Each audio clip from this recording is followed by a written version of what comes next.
तपाईँ दर्शकहरू नमस्ते, म कमल प्रकाश। आज म राष्ट्रिय परिचय पत्रको बारेमा केही कुराहरू यहाँहरू समक्ष प्रस्तुत गर्नेछु। अहिले राष्ट्रिय परिचय पत्रको बारेमा चाहिँ धेरैलाई विस्तृत रूपमा जानकारी नहुन सक्छ। त्यसको लागि म आज जानेसम्म कि राष्ट्रिय परिचय पत्र के हो, यसका उद्देश्यहरू के हुन्, राष्ट्रिय परिचय को लिन सक्छ भन्ने विभिन्न प्रश्नहरूमा चाहिँ छलफल गर्नेछु। र सर्वप्रथम आज हामी छलफल गर्नेछौँ राष्ट्रिय परिचय पत्र भनेको के हो। राष्ट्रिय परिचय पत्र भनेको नागरिकहरूको व्यक्तिक तथा जैविक विवरण समावेश भएको राष्ट्रिय पहिचान सहितको बायोमेट्रिक सुविधायुक्त बहुउपयोगी प्रमाणपत्र हो। जस्तो हामीले नागरिकता भन्छौँ, नागरिकता चाहिँ हामीले त्यसमा बेसिक डाटाहरू प्रिन्टेड फर्ममा मात्रै पाउँछौँ। तर जुन हाम्रो राष्ट्रिय परिचय पत्र छ, यसमा हामीले चाहिँ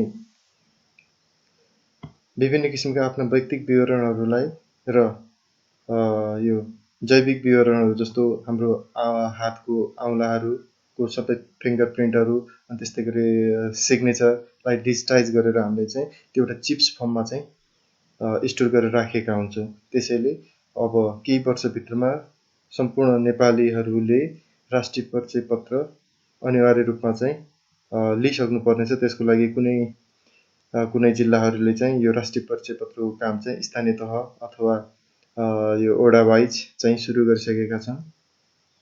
त्यसैले राष्ट्रिय परिचय पत्रमा हाम्रो चाहिँ एउटा चिप्स हुन्छ। चिप्समा सम्पूर्ण प्रत्येक व्यक्तिको जैविक र बायोमेट्रिक डाटाहरूलाई चाहिँ सुरक्षित गरिएको हुन्छ। यो चाहिँ एकदमै सुरक्षित छ, जसले गर्दाखेरि सेवाग्राहीहरूले धेरै डाटाहरू चाहिँ आफूसँग बोकेर हिँडिराख्नुपर्ने आवश्यकता हुँदैन।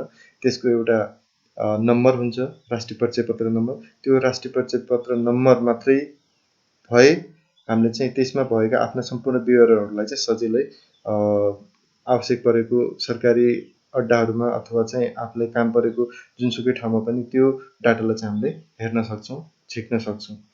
त्यस्तै गरेर अर्को प्रश्न रहेको छ, राष्ट्रिय परिचय पत्र तथा पञ्जीकरण विभागको स्थापनाको उद्देश्य के हो त? के का लागि चाहिँ राष्ट्रिय परिचय पत्र विभाग चाहिँ स्थापित गरिएको, यसका उद्देश्यहरू के छ, त्यसमाथि हामी केही प्रकाश पार्नेछौँ।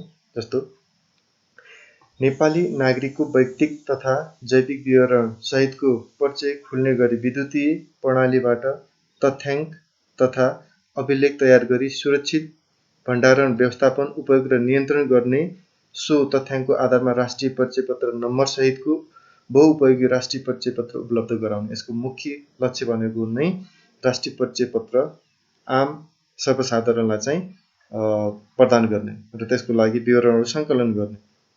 त्यस्तै गरेर व्यक्तिगत घटना जस्तै जन्म, मृत्यु, बसाइसराई, विवाह, सम्बन्ध विच्छेद आदिको दर्ता तथा अभिलेख व्यवस्थापन लगायत पञ्जीकरण सम्बन्धी काम गर्ने र विभिन्न किसिमको यो डाटाहरूलाई पनि अद्यावधि गरेर राख्ने गरिन्छ। त्यस्तै गरेर सामाजिक सुरक्षा भत्ता विवरण सम्बन्धी काम गर्ने। राष्ट्रिय परिचय पत्र व्यवस्थापन सूचना प्रणालीको विकास गरी नागरिक सूचना तथा विवरणहरू एकीकृत रूपमा राख्ने र यसलाई राज्यबाट उपलब्ध हुने सेवा सुविधामा आबद्ध गर्ने। जस्तो नेपाल सरकारले विभिन्न किसिमका सेवा सुविधाहरू स्थानीय तह अन्तर्गत चाहिँ सेवा प्रवाह गरिराखेकोमा अब यसलाई चाहिँ डिजिटाइज फर्मले एकदम सुरक्षित तरिकाले नदोहोरिने गरेर आफ्नो चाहिँ सेवा प्रदाय गर्नको लागि यो चाहिँ राष्ट्रिय परिचय पत्र तथा पञ्जीकरण विभागले चाहिँ यो नयाँ कदम उठाएको छ, जसले गर्दाखेरि आम सर्वसाधारणले सजिलै आफ्नो सेवाहरू चाहिँ जस्तो रूपमा चाहिँ प्राप्त गर्न सक्छ। त्यस्तै गरेर अर्को रहेको छ, राष्ट्रिय परिचय पत्रमा के विवरण समावेश भएका हुन्छन्? सबैलाई लाग्न सक्छ यो राष्ट्रिय परिचय पत्रमा के हुन्छ त त्यस्तो। मैले अगाडि पनि बताइसकेँ, राष्ट्रिय परिचय पत्र भनेको जसमा व्यक्तिक र बायोमेट्रिक डाटाहरूलाई चाहिँ व्यवस्थित तरिकाले त्यो डिजिटाइज गरेर राखिएको हुन्छ, जसले गर्दाखेरि सजिलै आवश्यक परेको बेला हामीले धेरै डकुमेन्टहरू चाहिँ बोकिराख्नुपर्ने हुँदैन। परिचय पत्रमा देखाएका विवरण समावेश हुन्छन् व्यक्तिगत विवरणहरू, जसमा पर्छ नाम, थर, जन्म मिति, लिङ्ग, आमा बाबुको नाम, ठेगाना, नागरिकताको किसिम, पति पत्नीको नाम, बाजेको नाम, यी चाहिँ अनिवार्य रूपमा व्यक्तिका विवरणहरू चाहिँ समावेश गरिन्छन्। अनि त्यस्तै गरेर औँठाका छाप, 10 वटै औँलाका चाहिँ छापहरू पनि बायोमेट्रिक फर्ममा चाहिँ इन्ट्री गरिन्छ। त्यस्तै गरेर आँखाको नानीलाई पनि एउटा सुरक्षित हिसाबले चाहिँ यसलाई पनि इन्ट्री गरिएको हुन्छ। अनि त्यस्तै गरेर परिचय पत्र नम्बर, प्रत्येक व्यक्तिको आफ्नो फरक फरक चाहिँ जस्तो नागरिकता नम्बर हुन्छ त्यस्तै गरेर परिचय पत्र नम्बर पनि समावेश गरिएको हुन्छ। त्यस्तै गरेर फोटो, त्यस्तै गरेर राष्ट्रियता, त्यस्तै गरेर हस्ताक्षर र चिप्स। त्यो चिप्समा नै सबै यी विवरणहरू, व्यक्तिका सम्पूर्ण विवरणहरूलाई सुरक्षित रूपले चाहिँ डिजिटाइज गरेर चाहिँ राखिएको हुन्छ। अनि त्यस्तै गरेर अर्को प्रश्न रहेको छ, राष्ट्रिय परिचय पत्र प्रणालीको उद्देश्य के त? के का लागि राष्ट्रिय परिचय पत्र? नेपाली नागरिकहरूको वैयक्तिक र जैविक, वैयक्तिक भनेको चाहिँ अब आफ्नो विवरणहरू जस्तो नाम, जन्म, ठेगाना सबै कुराहरू आयो।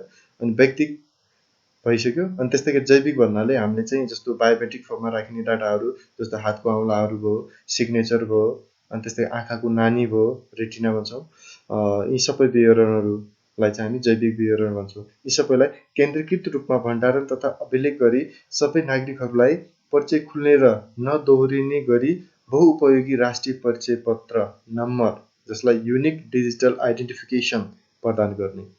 यो राष्ट्रिय परिचय पत्रले गर्दाखेरि अब कुनै पनि व्यक्तिले झुटा विवरणहरू बुझाएर कुनै आफ्नो चाहिँ लाभ उठाउन सक्दैन। यसमा पूर्ण रूपमा चाहिँ डिजिटाइल हुन्छ, उसको सिग्नेचर हुन्छ, हातको औँलाहरू हुन्छ, उसको पुरै विवरणहरू हामीले चाहिँ त्यो चिप्समा इन्ट्री गरेर राखिएको हुन्छ, जसलाई हामीले कम्प्युटर डिभाइसमा राख्ने बित्तिकै त्यसले सबै फोटोसहित उसको सबै बायोमेट्रिक डेटा सबै कुराहरू चाहिँ देखाउँछ, जसले गर्दाखेरि दोहोरिने सम्भावना कतै रहँदैन। अनि त्यस्तै गरेर नेपाली नागरिकहरूलाई राष्ट्रिय पहिचान सहितको बहुउपयोगी बायोमेट्रिक स्मार्ट कार्ड प्रदान गर्ने। राष्ट्रिय परिचय पत्र प्रदान गर्न आवश्यक पर्ने पूर्वाधारहरू, नीति तथा कानुनहरूको तर्जुमा गर्ने। नेपाल सरकारबाट नेपाली नागरिकहरूलाई प्रदान गर्ने सेवा सुविधाहरूलाई राष्ट्रिय परिचय पत्र प्रणालीमा आबद्ध गर्नुका साथै सो प्रणालीबाट प्राप्त हुने तथ्याङ्क तथा अभिलेखहरूलाई नीति तथा योजना निर्माणमा प्रयोग गर्ने। यो चाहिँ हाम्रो राष्ट्रिय परिचय पत्रको चाहिँ मेन उद्देश्य रहेको छ, जुन हामीले अगाडि पनि छलफल गऱ्यौँ। त्यस्तै गरेर राष्ट्रिय परिचय पत्र पाउनका लागि कस्तो योग्यता चाहिन्छ र प्राप्त गर्न के गर्नुपर्छ, कसरी चाहिँ हामीले राष्ट्रिय परिचय पत्र लिन सक्छौँ भन्ने कुरा हो। अहिले नेपाल सरकारले चाहिँ जुन जुन जिल्लामा चाहिँ राष्ट्रिय परिचय पत्र लागू गरेर चाहिँ यो राष्ट्रिय परिचय पत्र बनाउनको लागि आह्वान गरेको छ, ती जिल्लाहरूका बासिन्दाहरूले चाहिँ राष्ट्रिय परिचय पत्र लिन सक्छन्। अहिले चाहिँ सम्पूर्ण 77 जिल्लामा चाहिँ लागू भएको छैन। सुरुमा पहिलो चरणमा 6 वटा जिल्लामा सुरु भएको थियो, अनि त्यस्तै गरेर अहिले चाहिँ 9 वटा जिल्लामा चाहिँ सुरु भइराखेको छ। बाँकी तेस्रो चरणमा चाहिँ अन्य पहाडी क्षेत्रका जिल्लाहरूमा पनि यो राष्ट्रिय परिचय पत्र चाहिँ सुरु हुनेछ। यसबारेमा छलफल गरौँ। राष्ट्रिय परिचय पत्र पाउनका लागि निम्न लिखित योग्यता चाहिन्छ अथवा निम्न लिखित चाहिँ कार्यहरू चाहिँ गर्नुपर्ने हुन्छ अथवा चाहिँ योग्यता पुगेको हुनुपर्छ, जसको लागि 16 वर्ष उमेर पुरा भएको व्यक्तिले राष्ट्रिय परिचय पत्रको लागि आवेदन दिन सक्छ। त्यस्तै गरेर परिचय पत्र प्राप्त गर्न योग्य व्यक्तिले राष्ट्रिय परिचय पत्र तथा पञ्जीकरण विभागले तोकेको निकाय वा अधिकारी समक्ष तोकिए बमोजिमको ढाँचामा निवेदन दिनुपर्छ। निवेदन दिँदा परिचय पत्र प्राप्त गर्न चाहिने व्यक्तिले वा विभागले तोकेको निकाय वा अधिकारीलाई डिजिटल तस्बिर, दुवै हातका 10 औँलाको रेखासहितको डिजिटल ल्याप्चे छाप, हस्ताक्षर लगायतका वैयक्तिक तथा जैविक विवरण उपलब्ध गराउनु पर्ने हुन्छ। यो प्रक्रिया अपनाएर सजिलै चाहिँ राष्ट्रिय परिचय पत्र लिन सकिन्छ। त्यस्तै गरेर राष्ट्रिय परिचय पत्रबाट नेपाली नागरिकलाई के फाइदा हुन्छ त? अब हामीले यो राष्ट्रिय परिचय पत्रले के हुन्छ हामीसँग, हामीले भन्न सक्छौँ हामीसँग नागरिकता छँदैछ। नेपाल सरकारले भनेको छ कुनै पनि जस्तो लोकसेवाको लागि पनि राष्ट्रिय परिचय पत्र वा नागरिकता दुई मध्ये एउटा। त्यसैले अब यो राष्ट्रिय परिचय पत्र भनेको हामी यसरी पनि बुझ्नु, जुन नागरिकता छ, नागरिकताको नै डिजिटल फर्म, डिजिटाइज्ड फर्म भनेको नै राष्ट्रिय परिचय पत्र हो। राष्ट्रिय परिचय पत्रलाई नागरिकहरूले निम्न प्रयोजनका लागि प्रयोग गर्न सक्नेछन् भनेर राखिएको छ। जस्तो व्यक्तिको राष्ट्रिय पहिचान पत्रको रूपमा, मतदाता परिचय पत्रको रूपमा, सबै किसिमका सार्वजनिक सेवा प्राप्त गर्ने आधारको रूपमा, सामाजिक सुरक्षा कार्डका रूपमा, सुरक्षा व्यवस्थापनको लागि सहयोग अभिलेखका रूपमा, अन्य सार्वजनिक सेवासँग राष्ट्रिय परिचय पत्र प्रणालीलाई आबद्ध गरेपछि सार्वजनिक सेवा प्रदायक निकायहरूले झन्झट रहित छोटो समय र कम लागतमा सेवा प्रदान गर्ने सम्भावना अथवा सम्भव हुन्छ भनेर चाहिँ हामीले यो राष्ट्रिय परिचय पत्रको फाइदा चाहिँ लिएका छौँ। अनि त्यस्तै गरेर राष्ट्रिय परिचय पत्रको प्रयोगकर्ता को हुन सक्छन्, कोले राष्ट्रिय परिचय पत्र चाहिँ बनाउन सक्छन्। त्यसको लागि निम्न व्यक्तिहरूले राष्ट्रिय परिचय पत्रको प्रयोग गर्न सक्छन्। नेपाली नागरिकहरू, सेवा प्रदायक निकायहरू, सुरक्षा अनुसन्धान र न्यायिक निकायहरू, कानुनले तोकेको अन्य व्यक्तिहरू तथा संस्थाहरू। त्यस्तै गरेर राष्ट्रिय परिचय पत्र कहाँबाट वितरण गरिन्छ? अब यो राष्ट्रिय परिचय पत्र हामीले कहाँबाट लिन सक्छौँ त? त्यसको लागि सिंहदरबारमा रहेको राष्ट्रिय परिचय पत्र तथा पञ्जीकरण विभागबाट परिचय पत्र तयार गरी प्रत्येक जिल्लामा जिल्ला प्रशासन कार्यालयबाट वा राष्ट्रिय परिचय पत्र तथा पञ्जीकरण विभागले तोकिएको स्थानबाट वितरण गरिन्छ। सर्वप्रथम त राष्ट्रिय परिचय पत्र जुन ठाउँमा, जुन स्थानमा चाहिँ सुरु भएको छ त्यो ठाउँमा गएर आफ्नो राष्ट्रिय परिचय पत्रको लागि फारम भर्ने अनि आफ्नो व्यक्तिगत तथा जैविक विवरणहरू उपलब्ध गराउने। त्यसपश्चात अब यो राष्ट्रिय परिचय पत्र तयार हुनको लागि चाहिँ हाम्रो केन्द्रीय सिंहदरबारबाट नै विभागबाट नै यो चाहिँ कार्डहरू छापिएर मसिन वहीँ रहेकोले वहीँबाट छापिएर चाहिँ हाम्रो स्थानीय अथवा चाहिँ जिल्ला प्रशासनहरूमा पठाउँछ र त्यहाँबाट अनि यो चाहिँ वितरणको कार्य हुन्छ। यो प्राप्त गर्नको लागि लगभग 2.5-3 महिना चाहिँ पछि हामीले चाहिँ राष्ट्रिय परिचय पत्र प्राप्त गर्न सक्छौँ। किनकि यो छाप्ने मसिन चाहिँ अहिले सिंहदरबारमा मात्रै रहेको छ, अन्य यो जिल्ला प्रशासन कार्यालयहरूमा छैन।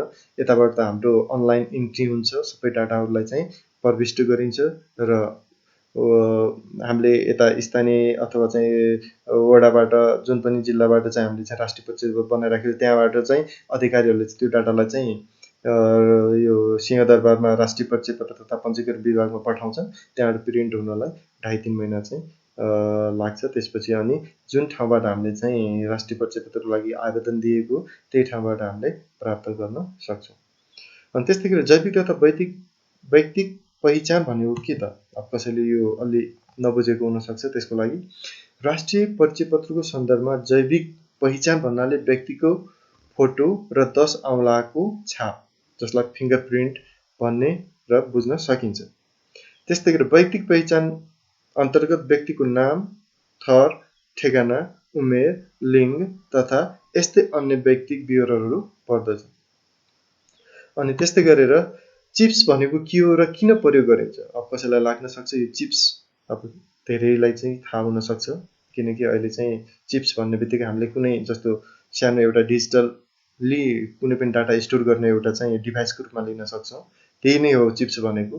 राष्ट्रिय परिचय पत्रको पृष्ठभागमा राखिएको तथ्याङ्क सुरक्षित राख्ने विद्युतीय साधन चिप्स हो। चिप्समा विभिन्न प्रकृतिका विवरण र तथ्याङ्कलाई पर्याप्त परिमाणमा सङ्ग्रह गरेर राख्न मिल्छ। यसमा राष्ट्रिय परिचय पत्रसँग सम्बन्धित विवरणहरूको अतिरिक्त अन्य विवरणहरू जस्तै प्यान भनेको चाहिँ प्यान कार्ड, अनि चालक अनुमति पत्र, गरिब परिचय पत्र समेत राख्न सकिन्छ। अनि यति मात्रै नै, यसमा चाहिँ हामीले आफ्नो सम्पूर्ण विवरणहरू जस्तो आफ्नो शैक्षिक योग्यताका डकुमेन्टहरू लगायत अन्य विभिन्न किसिमका चाहिँ विवरणहरू पनि हामीले यो चिप्समा सुरक्षित गरेर राख्न सक्छौँ। त्यस्तै राष्ट्रिय परिचय पत्रमा रहने व्यक्तिगत विवरणहरूको गोपनीयता कसरी सुनिश्चित गरिएको हुन्छ? यस विषयमा पनि हामी छलफल गर्न धेरै राम्रो प्रश्न छ। राष्ट्रिय परिचय पत्रमा रहने व्यक्तिगत विवरणहरूको गोपनीयता, अब हामीले त्यसमा सबै डाटाहरू राखिदिँदाखेरि कसै अरूले यसको चाहिँ दुरुपयोग गरिदिने हो कि भन्ने कुरा पनि रहन सक्छ। त्यसैले यसको बारेमा पनि केही छलफल गरौँ। जस्तो आवश्यक परेको अवस्थामा सम्बन्धित व्यक्तिले आफ्नो विवरण उपयोग गर्न सक्दछ, तर विभिन्न निकायले कानुनद्वारा तोकिए बमोजिम मात्र प्रयोग गर्न सक्ने गरी गोपनीयता सुनिश्चित गरिएको छ। अब कानुन बमोजिम जस्तो कुनै कुरामा चाहिँ कसैप्रति चाहिँ कि घटना घट्यो त्यसको बारेमा छानबिन गर्नु छ भनेपछि अब त्यो व्यक्ति को हो कस्तो किसिमको हो भनेर बुझ्नको लागि त्यो निकायले कानुनी रूपमा प्रक्रिया अपनाएर मात्रै कुनै पनि व्यक्ति अथवा त्यो व्यक्तिको चाहिँ डाटा हेर्न पाउने प्रावधान रहेको छ। राष्ट्रिय परिचय पत्र प्रणालीमा रहेको विवरण कसले कुन प्रयोजनको लागि हेर्यो सोको अभिलेखीकरण समेत प्रणालीले गर्ने व्यवस्था रहेको छ। अब यो एकदमै सुनिश्चित छ, एकदम गोपनीयता यसमा चाहिँ राखिएको छ, जसमा को व्यक्तिले डाटा हेर्यो त्यसको अभिलेख पनि राष्ट्रिय परिचय पत्रमा प्रणालीमा चाहिँ सुनिश्चित हुन्छ। हामीले कोले हेर्यो त हैन, सबैले यो हेर्ने कुरै आएन। जब इनकेस कुनै चाहिँ घटना घट्यो भनेपछि त्यसमा छानबिन गर्नु पर्यो भनेपछि मात्रै उसलाई चाहिँ कानुनी प्रक्रिया अपनाएर पुर्याएर मात्रै चाहिँ कसै अरूको चाहिँ डाटाहरू हेर्न सकिन्छ र कोले हेर्यो त कुन विभागले हेर्यो कुन व्यक्तिले हेर्यो त्यसको चाहिँ अभिलेख पनि प्रणालीमा चाहिँ सिस्टममा राखिएको हुन्छ। त्यसैले यसलाई हामी एकदमै सुरक्षित मान्न सक्छौँ, गोप्य मान्न सक्छौँ। अनि त्यस्तै गरी राष्ट्रिय परिचय पत्र हराएमा कसरी प्रतिलिपि लिन सकिन्छ, जस्तो अब प्राय हामीले चाहिँ आफ्नो इम्पोर्टेन्ट डकुमेन्टहरू आवश्यक सामग्रीहरू हराउनु भएन, इनकेस हराइहाले पनि त्यसको पनि विकल्प रहेको छ। जस्तै राष्ट्रिय परिचय पत्र हराएमा नासिएमा वा झुत्रो भई काम नलाग्ने भएमा वा कुनै कारणबाट प्रयोगमा आउन नसक्ने भएमा सोको कारण सहित तोकिए बमोजिम स्थानीय निकायबाट सिफारिस गराई सम्बन्धित जिल्ला प्रशासन कार्यालय मार्फत विभाग समक्ष निवेदन दिएमा अभिलेख रुजु गरी प्रतिलिपिको रूपमा राष्ट्रिय परिचय पत्र उपलब्ध गराइन्छ। हामीले चाहिँ यदि हराएमा नासिएमा बिग्रिएमा हामीले चाहिँ प्रतिलिपि लिन पाउँछौँ। त्यस्तै गरेर नागरिकता नभएको व्यक्तिले कसरी परिचय पत्र पाउन सक्छ? अब यसको लागि हाललाई नागरिकताको प्रमाणपत्र लिई सोही आधारमा मात्र राष्ट्रिय परिचय पत्र प्रदान गर्ने व्यवस्था छ। अहिले चाहिँ जुन व्यक्तिले नागरिकता लिएको छ त्यो व्यक्तिले मात्रै राष्ट्रिय परिचय पत्र पाउन सक्छ। अब यसमा अब पछि अझै केही नयाँ कानुन तर्जुमा भएर नयाँ कुराहरू आउन सक्छ। अहिलेको लागि नागरिकता भएको व्यक्तिले मात्र राष्ट्रिय परिचय पत्रको लागि चाहिँ आवेदन दिएर राष्ट्रिय परिचय पत्र लिन सक्छ। त्यस्तै गरेर राष्ट्रिय परिचय पत्र नम्बर भनेको के हो? प्रत्येक व्यक्तिको पहिचानलाई सजिलोसँग प्रस्तुत गर्न प्रयोग गरिएको सांकेतिक नम्बरलाई राष्ट्रिय परिचय पत्र नम्बर भनिन्छ। प्रत्येक व्यक्तिलाई फरक फरक समयमा उपलब्ध गराइएको सांकेतिक अङ्क राष्ट्रिय परिचय पत्रमा राखिएको हुन्छ, जसलाई इन्डिभिजुअल युनिक नम्बर पनि भनिन्छ। यो भनेको कति व्यक्तिले लिए त यसलाई चाहिँ हामीले युनिकली राखिएको हुन्छ, जुन एउटा राष्ट्रिय परिचय पत्र नम्बर अर्को व्यक्तिसँग मिल्ने म्याच खाने सम्भावना रहँदैन। त्यसैले यो चाहिँ युनिक नम्बरको रूपमा रहेको हुन्छ, जसले प्रत्येक व्यक्तिलाई आइडेन्टिफाई गर्छ। त्यस्तै गरेर राष्ट्रिय परिचय पत्र विवरणमा कुन कुन निकायको कस्तो भूमिका रहन्छ? राष्ट्रिय परिचय पत्रका लागि आवश्यक पर्ने विवरण सङ्कलन गरी विभागमा पठाउने र विभागमा प्रशोधन भई निर्मित राष्ट्रिय परिचय पत्र वितरण गर्ने काम जिल्ला प्रशासन कार्यालयले तथा स्थानीय तहबाट गरिन्छ। राष्ट्रिय परिचय पत्रका लागि सिफारिस गर्ने तथा व्यक्तिगत घटना विवरणहरू जस्तै जन्म, मृत्यु, बसाइसराई, विवाह, सम्बन्ध विच्छेद आदि दर्ता गरी सोको विवरण विभागमा उपलब्ध गराउने कार्य स्थानीय तहबाट गरिन्छ। अन्य विभिन्न निकायले समेत यस कार्यमा सहयोग गर्न सक्दछन्। त्यस्तै गरेर राष्ट्रिय परिचय पत्र लागू भएपछि नागरिकता प्रमाणपत्रको प्रयोग कसरी गरिन्छ? नेपाली नागरिकता प्रमाणपत्र तथा राष्ट्रिय परिचय पत्र व्यवस्थापन सूचना प्रणाली दुवै संवैधानिक व्यवस्था भएकोले प्रचलित कानुन अनुसार दुवैको उपयोग हुन्छ। हाल कानुन अनुसार जारी गरिएका पहिचान कार्डहरू सम्बन्धित कानुन अनुसार प्रयोग तथा उपयोग हुन सक्छन्। अहिले चाहिँ दुईटै राष्ट्रिय परिचय पत्र एवं नागरिकता दुवैको चाहिँ प्रयोग त्यतिकै नै छ, किनकि अहिले नेपालभरि राष्ट्रिय परिचय पत्र लागू भइसकेको छैन, बनाइसकिएको छैन र यो राष्ट्रिय परिचय पत्र नेपाल सरकारले चाहिँ नीति लिएको छ 5 वर्षभित्रमा सम्पूर्ण 77 जिल्लैभरि अथवा नेपालभरि नै राष्ट्रिय परिचय पत्र लागू गर्ने र यो लागू भइसकेपछि त्यसपछि संवैधानिक तौरबाट यसलाई चाहिँ परिमार्जन गरेर अनिवार्य रूपमा राष्ट्रिय परिचय पत्र नै हुनुपर्ने सम्पूर्ण ठाउँमा चाहिँ, जस्तो लोकसेवा अनि त्यस्तै गरी अन्य पनि ठाउँमा चाहिँ जस्तो हाम्रो नागरिकताको इम्पोर्टेन्ट थियो त्यस्तै गरेर नागरिकता चाहिँ बिस्तारै रिप्लेस होला, त्यसपछि राष्ट्रिय परिचय पत्र त्यसको स्थानमा चाहिँ प्रयोगमा आउनेछ, जसले गर्दाखेरि अब हामीहरूले सेवाग्राहीहरूले धेरै डकुमेन्टहरू बोकिराख्नुपर्ने, लिएर हिँडिराख्नुपर्ने आवश्यकता हुँदैन। जस्ट एउटा कार्ड राष्ट्रिय परिचय पत्र मात्रै भए पनि पुग्ने, जसले गर्दाखेरि हामीलाई चाहिँ काम गर्न एकदमै सजिलो अनि विभिन्न सङ्घ संस्थाहरू अथवा चाहिँ सरकारी निकायमा जाँदाखेरि विवरणहरू उपलब्ध गराउँदाखेरि पनि हामीले चाहिँ त्यो कार्डमा चिप्समा सबै डाटाहरू हुन्छ, त्यो डिभाइस कम्प्युटरमा राख्ने बित्तिकै त्यसमा भएको सबै व्यक्तिगत विवरणहरू त्यस्तै गरेर अन्य सम्पूर्ण हस्ताक्षर लगायत जैविक विवरणहरू सबै प्रष्ट हुन्छ, जसले गर्दाखेरि डुप्लिकेसन हुने पनि सम्भावना रहँदैन। नमस्ते, हस्त, धन्यवाद।